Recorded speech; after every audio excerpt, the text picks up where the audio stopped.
नमस्कार। आज के इस विश्लेषण में हम एक बेहद गंभीर और दिलचस्प मुद्दे पर बात करेंगे। पश्चिम बंगाल में युवाओं की राजनीति और वहां होने वाली हिंसा के बारे में अक्सर खबरें आती रहती हैं।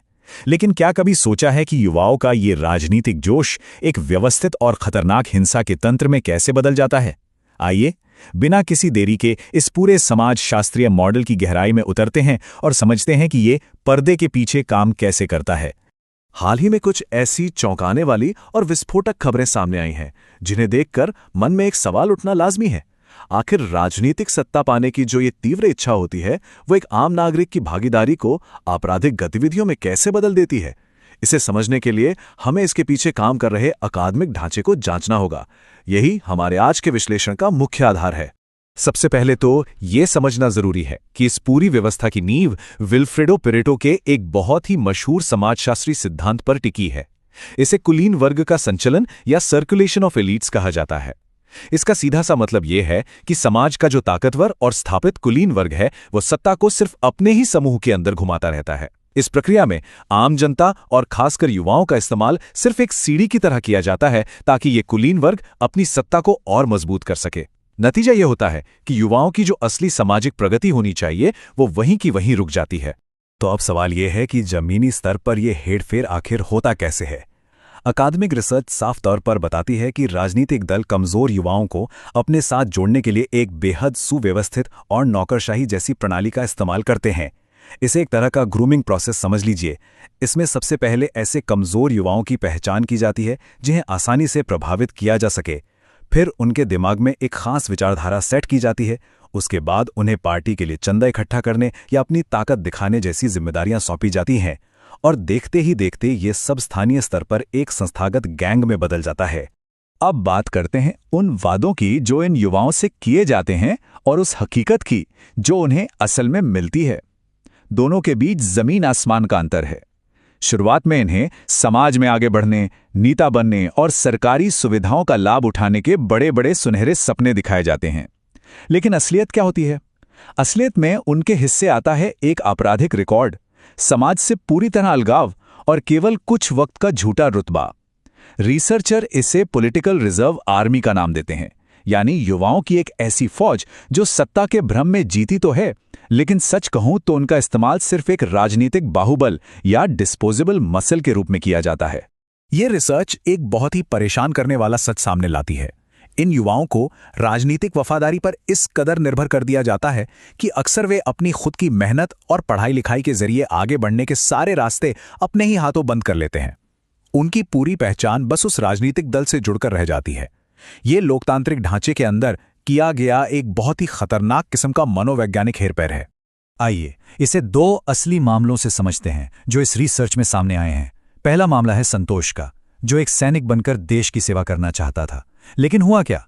उसे जबरन पार्टी के लिए चंदा वसूलने के काम में धकेल दिया गया और अंत में उस पर पुलिस केस दर्ज हो गया। वहीं सम्राट का मामला तो और भी हैरान करने वाला है। जरा सोचिए, एक सफल बिजनेसमैन बनने का सपना देखने वाले सम्राट ने कॉलेज के छात्र संघ का अपना पद बचाने के लिए जानबूझकर खुद को परीक्षा में फेल करवाया, और तो और वो हिंसा के मामलों में 2 बार गिरफ्तार भी हुआ। ये साफ दिखाता है कि कैसे ही राजनीतिक गुट युवाओं के करियर को पूरी तरह से तबाह करके उन्हें अपराध की अंधी गली में धकेल देते हैं। इस पूरे सिस्टम के पनपने से जो सबसे भयानक चीज सामने आती है, वो है ऐसे अपराधों की बाढ़ जो कभी पुलिस के रिकॉर्ड में दर्ज ही नहीं होते। इनमें राजनीतिक दलों के लिए जबरन चंदा वसूलना, शिक्षकों को धमकाना या उन पर हमला करना, और यहां तक कि परीक्षा में सामूहिक नकल करवाने के लिए अलग कमरों का इंतजाम करना तक शामिल है। कभी कभी तो बात अपहरण जैसी गंभीर वारदातों तक भी पहुंच जाती है। और सबसे चौंकाने वाली बात यह है कि ऊपर बैठा राजनीतिक कुलीन वर्ग जानबूझकर अपने इन युवाओं को कानूनी पचड़ों से बचाता है, ताकि उनका यह सिस्टम बिना किसी रुकावट के चलता रहे। तो ये सब छोटे मोटे अपराध यहीं नहीं रुकते। स्थानीय स्तर पर अपराधों को जो ये खुली छूट मिलती है, वो धीरे धीरे बढ़कर एक बहुत बड़ी चुनावी हिंसा की रणनीति में बदल जाती है। जो कहानी स्कूल कॉलेज में छोटे मोटी झगड़ों से शुरू हुई थी, वो अब संगठित रूप से इलाकों पर कब्जा करने और चुनावी हिंसा का रूप ले लेती है। इस पूरी कवायद का सिर्फ एक ही लक्ष्य होता है, किसी भी कीमत पर राजनीतिक सत्ता हासिल करना या उसे अपने हाथों से जाने ना देना। इस बात का एक बहुत बड़ा और हालिया उदाहरण 2030 के पश्चिम बंगाल पंचायत चुनावों के दौरान देखने को मिला।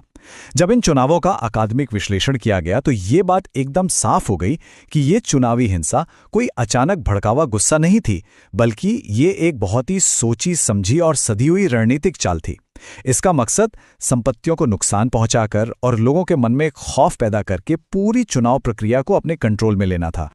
अकादमिक दुनिया में इसी चीज को रेलेवेंस क्रिमिनैलिटी या प्रासंगिक अपराध का नाम दिया गया है।